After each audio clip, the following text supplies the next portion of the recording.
در بخش نخست این عملیات در صبح امروز رزمندگان نیروی دریایی سپاه کشتی کانتینربر SPN-7 متعلق به رژیم صهیونیستی را با موشک کروز هدف قرار دادند که پس از انهدام دچار آتش‌سوزی گسترده شد. ناو بالگردبر آبی خاکی ارتش تروریستی آمریکا با شماره بدنه LHA-7 مورد هجمه پرتابه‌های تهاجمی قرار گرفت که پس از این موج مجبور به Bayangkan kamu menguasai salah satu selat tersibuk yang ada di dunia. Bukan hanya menguasai, tetapi juga menarik pendapatan dari setiap kapal yang lewat jalur tersebut. Inilah yang sedang disiapkan Iran dalam proyek tatanan baru Selat Hormuz. Iran melakukan kontrol ketat terhadap keluar masuknya kapal yang membawa muatan minyak, LNG, hingga kargo umum. Namun, bak kebakaran jenggot, Amerika Serikat dan Israel ingin memaksa Iran membuka selat tersebut. Walaupun upaya-upaya tersebut militer dan ancaman diberikan, faktanya Iran tidak benar-benar takluk. Iran memilih melawan. Bagaimanakah cara Iran dalam memerangi Amerika Israel? Dan apa kerugian yang harus ditanggung oleh Amerika Israel? Cetak Gol akan merangkumnya sebagai berikut.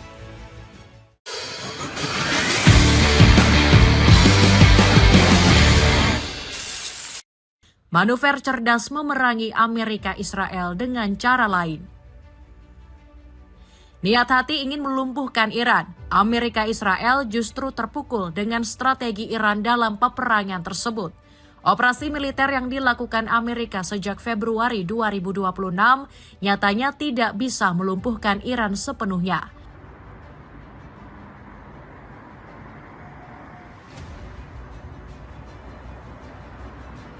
Seperti singa yang anaknya diganggu, Iran justru semakin agresif melawan Amerika Israel. Di tengah konflik yang semakin memanas, Iran lagi-lagi bikin kebijakan cerdik buat melawan Amerika Serikat. Mereka mengizinkan kapal-kapal lewat namun dengan syarat-syarat tertentu. Manuver cerdik Iran ini secara terang-terangan membuat Amerika dan Israel dipermalukan secara terang-terangan.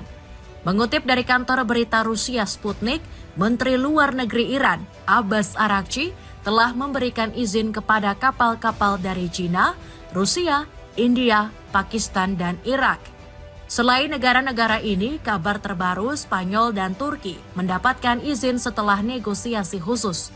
Menyusul laporan terbaru, ada beberapa negara juga yang diizinkan melakukan koordinasi, seperti Thailand, Sri Lanka, Malaysia, Korea Selatan, dan Bangladesh. Lalu bagaimana dengan Indonesia? Sebagai negara yang menggantungkan hidup pada pasokan minyak dunia, bahan bakar ini sangatlah penting bagi Indonesia. Indonesia secara aktif terus membangun komunikasi dengan Kementerian Luar Negeri Iran yang ada di Indonesia. Kemesraan Iran dengan negara-negara ini membuat Amerika Israel jengkel, apalagi ketika Iran memberikan penawaran bagi negara-negara yang ingin bebas melintas Selat Hormuz. Mengutip dari Korps Garda Revolusi Iran, mereka bisa mendapatkan akses penuh terhadap jalur strategi Selat Hormuz jika mengusir duta besar Amerika dan Israel dari negaranya. Ancaman yang diberikan Iran ini bukan hanya akan menyinggung perasaan AS dan Israel, melainkan juga mengusik dominasi politik Amerika Israel. Tanpa hubungan diplomasi, Amerika Serikat berpotensi kehilangan jaringan dan sekutunya. Cara cerdik Iran ini memiliki daya tawar yang kuat. Pasalnya, negara mana yang tidak membutuhkan jalur sempit bernama Selat Hormuz ini untuk berdagang?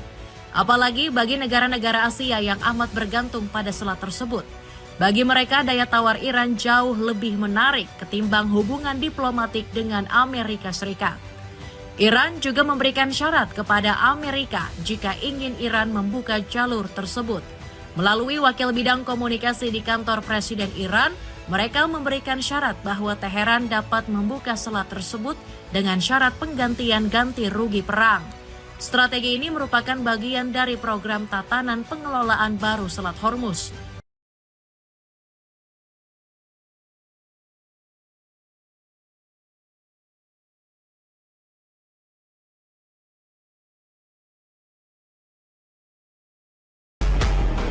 Sekali lagi, negeri Paman Sam ini tidak hanya kalah secara strategi militer, melainkan juga strategi ekonominya di kawasan Timur Tengah.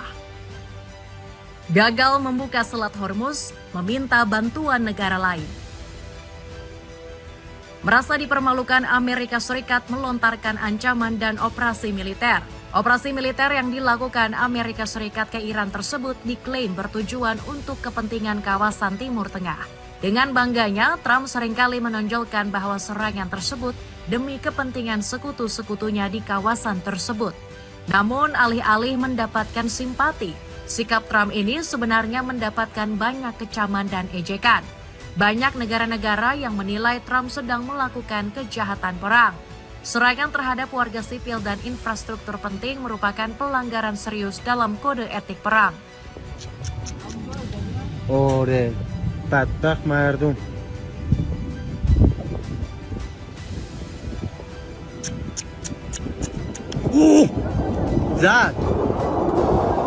زد یکی دیگه هم زد قشنگ.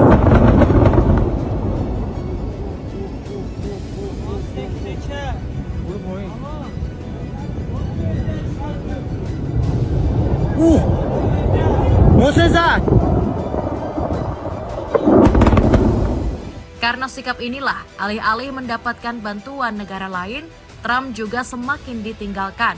Presiden ke-47 Amerika Serikat ini dianggap sebagai orang gila oleh rakyatnya sendiri. Ancaman memalukan yang ditunjukkan Trump di media sosial menunjukkan kemunduran cara berpikirnya. Ia mengancam bahkan memaki-maki dengan kata-kata kasar, seperti keparat, bajingan gila, hingga ancaman akan membuat mereka hidup di neraka. Beberapa sekutu yang getol selalu membela Trump mulai terang-terangan menuduh Trump sebagai orang yang tidak waras. Tujuan perang yang tidak jelas ini juga dikritik sebagai sikap arogan Trump terhadap Iran. Anehnya lagi, untuk membenarkan penyerangan, Amerika sempat menuduh Iran dengan kepemilikan nuklirnya.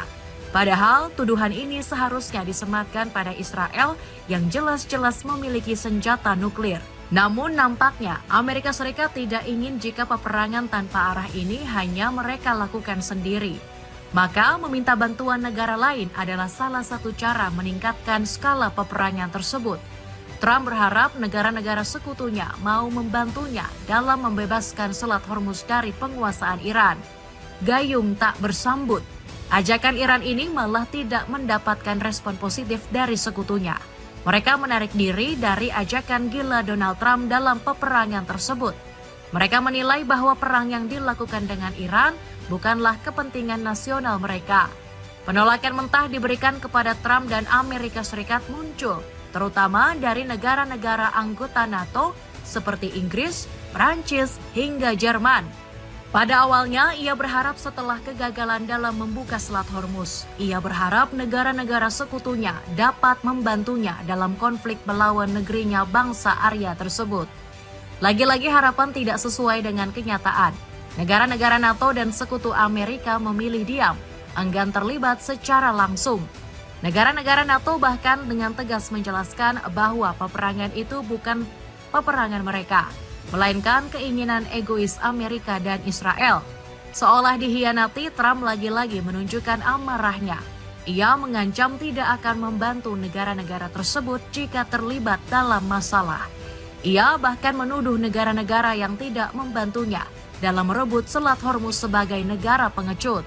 Trump juga tidak terlalu bisa berharap pada sekutunya di Timur Tengah, misalnya saja seperti Arab Saudi dan UEA, yang merupakan sekutu Amerika Serikat. Sikap dua negara tersebut cenderung membisu ketimbang turut dalam perlawanan terhadap Iran. Mereka justru khawatir keterlibatan mereka dalam perang melawan Iran akan merugikan kepentingan nasional. Negara-negara ini juga khawatir jika Iran akan menargetkan kilang minyak yang mereka miliki. Jika mereka memaksa terlibat, sama saja dengan mengaminkan serangan balik Iran tersebut. Di kawasan lain, sekutu Trump menunjukkan respon serupa. Korea Selatan, Australia, dan Jepang enggan memberikan bantuan atas serangan Amerika Serikat. Padahal dengan sesumbar, Amerika menuturkan bahwa mereka memiliki 50.000 tentara di Jepang, 45.000 di Korea Selatan untuk melindungi mereka dari Korea Utara. It's not just NATO. You know who else didn't help us? South Korea didn't help us. You know who else didn't help us? Australia didn't help us. You know who else didn't help us? Japan. We got 50,000 soldiers in Japan. to protect them from North Korea. We have 45,000 soldiers in South Korea to protect us from Kim Jong-un, who I get along with very well, as you know. You notice he said very nice things about me. He used to call Joe Biden a mentally retarded person. Okay, so Trump jadi bahan olok-olokan karena tidak mampu menggerakkan sekutu-sekutunya ini. Absennya negara-negara sekutu memang beralasan. Mereka menilai operasi militer Trump tidak sesuai dengan kepentingan negaranya. Namun hal ini juga berarti satu hal. Mereka tidak peduli jika Amerika Serikat kalah. Kekalahan Amerika Israel dalam peperangan tersebut tidak berarti apa-apa bagi negara-negara sekutu. Bahkan ada negara-negara sekutu yang secara terang-terangan menunjukkan perbedaan faksi politiknya. Ini ditunjukkan oleh Prancis yang menolak keras aksi militer negara-negara Arab terhadap Selat Hormuz. Bersama dengan China dan Rusia, Prancis mengeluarkan hak vetonya di Dewan PBB untuk mencegah hal tersebut. Sikap ini dianggap bertentangan dengan Amerika Serikat yang memakai pendekatan militer. Prancis ingin menyelesaikan permasalahan ini melalui jalur diplomasi. Sekali lagi, Amerika Israel ditampar secara terang-terangan oleh sekutunya sendiri. Dapatkan 4 pieces kaos dalam pria berbahan adem dan nyaman. Cek linknya di bawah ini. Kerugian besar Amerika Serikat Israel. Jika kita lihat secara logika, ekonomi penolakan negara-negara sekutu ini juga sebenarnya sangat masuk akal. Negara-negara tersebut tidak hanya bergantung pada pasokan minyak dunia, melainkan juga ketergantungannya pada selat yang juga dijuluki sebagai urat nadi energi dunia. Julukan yang diberikan ini agaknya bukan hanya isapan jempol semata. Jalur inilah yang menentukan stabilitas ekonomi dunia. Jalur ini juga menghubungkan produsen minyak di Timur Tengah dan pasar global. Penutupan Selat Hormuz ini akan menjadi mimpi buruk bagi konsumen minyak mentah Timur Tengah. Negara-negara di Asia, Eropa, dan Amerika akan mengalami gangguan total. Jika hal ini terjadi, maka efek domino terhadap sektor ekonomi lainnya akan semakin terasa. Pada akhirnya, kebutuhan akan meningkat dan terjadi inflasi hingga penurunan daya beli masyarakat. Sehingga satu-satunya pilihan adalah menyetujui syarat-syarat yang diajukan oleh Iran, terutama mengusir diplomat Amerika Serikat dari negara-negara sekutu. Jika negara-negara sekutu Amerika Serikat memaksa lewat, rudal-rudal Iran siap menyerang. Iran tidak pernah pandang bulu menyerang lawannya. Bagi Iran, negara yang dianggap mengancam akan mendapatkan serangan yang sama. Kabar terbaru menjabarkan mengenai serangan terbaru dari Iran kepada kapal kargo yang terafiliasi dengan Israel. Serangan yang terjadi pada hari Senin 6 April 2026 ini dilakukan menggunakan rudal balistik. Kapal tersebut memiliki kode SDN-7. Diduga kuat ini merupakan kapal milik Israel.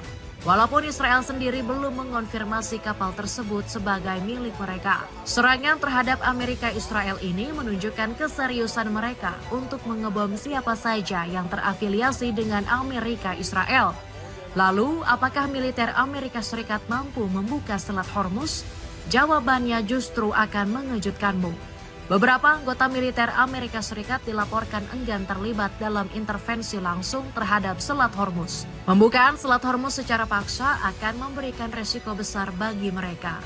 Bukan hanya karena medannya yang sempit, melainkan juga resiko rudal, drone, hingga ranjau berpotensi membuat korban berjatuhan. Mengirimkan pasukan ke Selat Hormuz sama saja dengan mengirimkan mereka ke neraka hidup-hidup. Pertempuran hebat akan terjadi dan memakan korban banyak di kedua belah pihak. Belum lagi ada potensi kesalahan dalam perhitungan strategi perang. Jika hal ini terjadi, maka peperangan telah usai bahkan sebelum dimulai. Lalu bagaimana Trump seringkali dilihat oleh beberapa pejabat Amerika sendiri?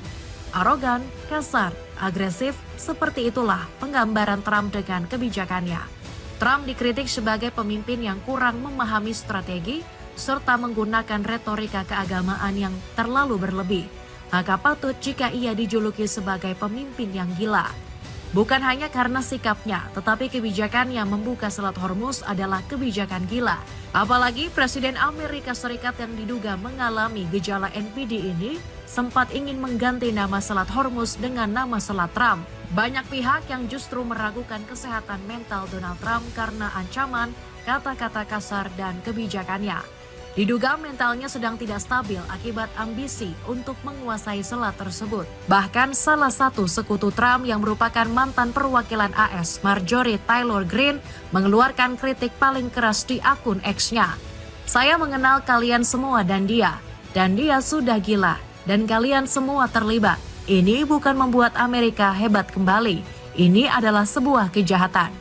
Reaksi serupa disampaikan oleh salah satu pemimpin minoritas Senat, Chuck Schumer, yang menggambarkan Trump sebagai orang gila yang tidak waras. Retorika gilanya hanya akan mengasingkan sekutu dan merusak kredibilitas Amerika Serikat. Senator Tim Kaine bahkan meminta Trump untuk mengurangi retorikanya. Ia menganggap Trump memalukan dan kekanak-kanakan.